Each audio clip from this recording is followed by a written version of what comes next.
7 and 8. I have fought the good fight. I have finished the race.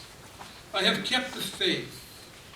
From now on there is reserved for me the crown of righteousness, which the Lord, the righteous judge, will give me on that day, and not only to me, but to all those who have longed for his appearing. Matthew 25:21. The Lord said unto him, Well done, thou good and faithful servant. Thou hast been faithful. Enter thou into the joy of the Lord.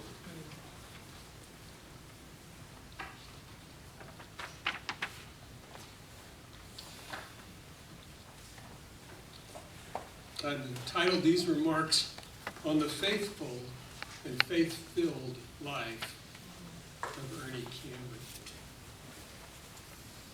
I've been asked to make some pastoral remarks about Ernie's life and ministry.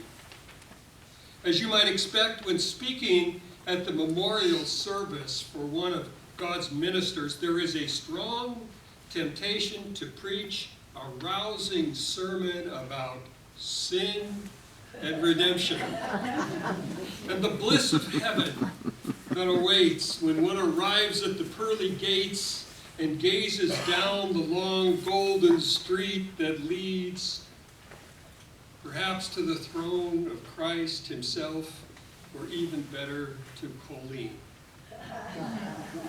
And then, as a preacher might, to end it all with an altar call.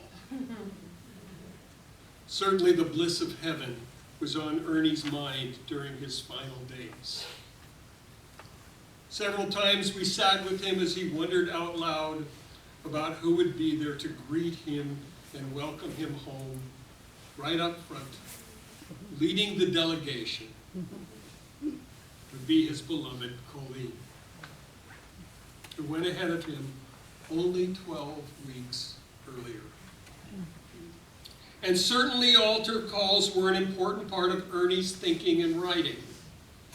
Among the notes he left about his life, there's a whole essay that begins with his own response to the call of the gospel, followed by step-by-step guidance about how the reader can follow the same path.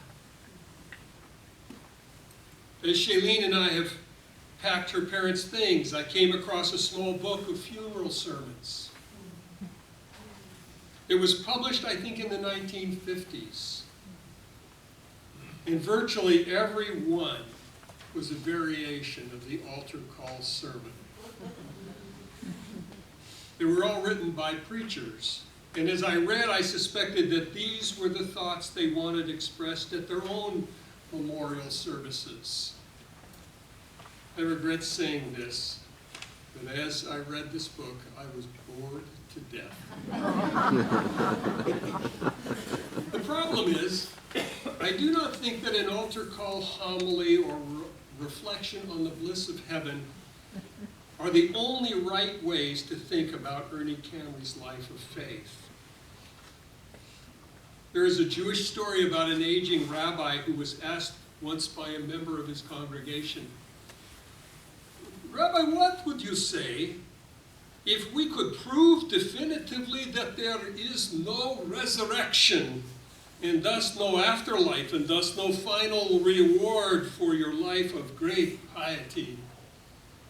And the rabbi replied, oh, then I would praise God, Baruch Hashem, bless the name.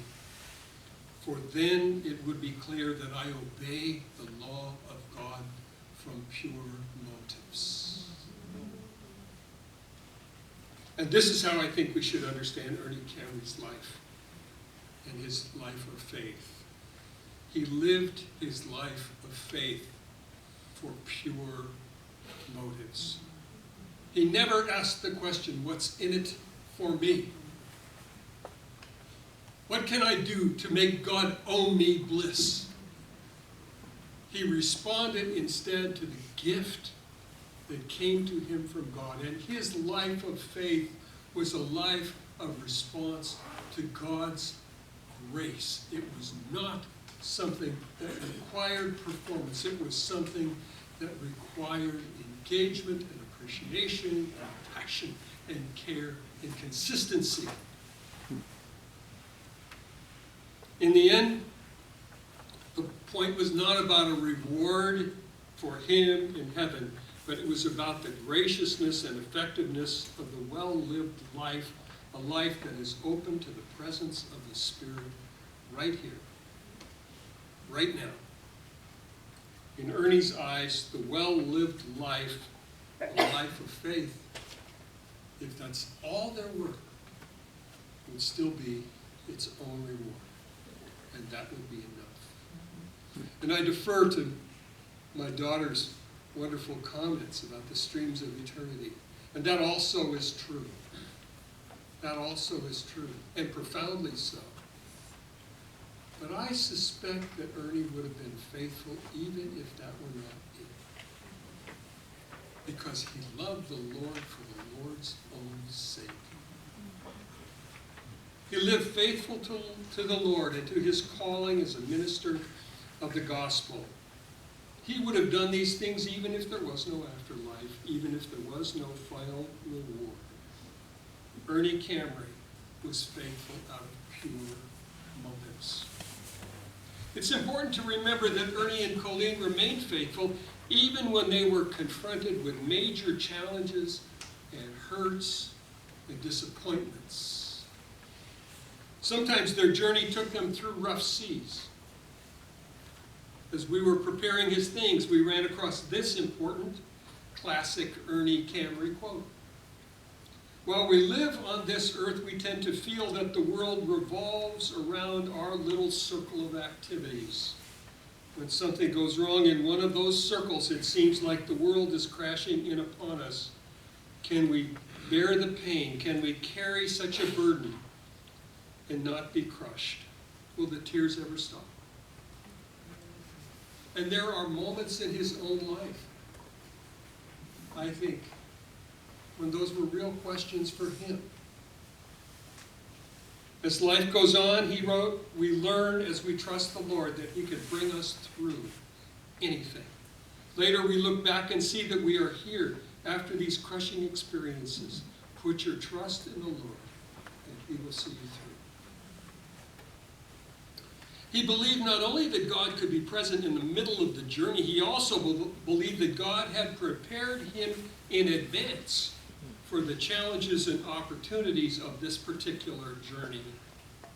He talked often and movingly about God's presence, guidance, and interventions in his life as his journey unfolded. In his view, God was leading, directing, sustaining, preparing him so that when the moment was right, he was always prepared for what would come next. And then next after that. And I think he would say that this always happened at just the right place and just in the nick of time. When he went into the Navy during World War II, he felt a strong assurance that he would survive the war unharmed. And that's what happened. Here's a tricky moment. After he left the Navy, he felt strongly to call the Bible College in Waxahachie, Texas. He was there for 2 years when he felt a different call, this time to finish his education at Phillips University in Enid, Oklahoma. And what was the outcome? That's where he met Colleen. People don't believe in God.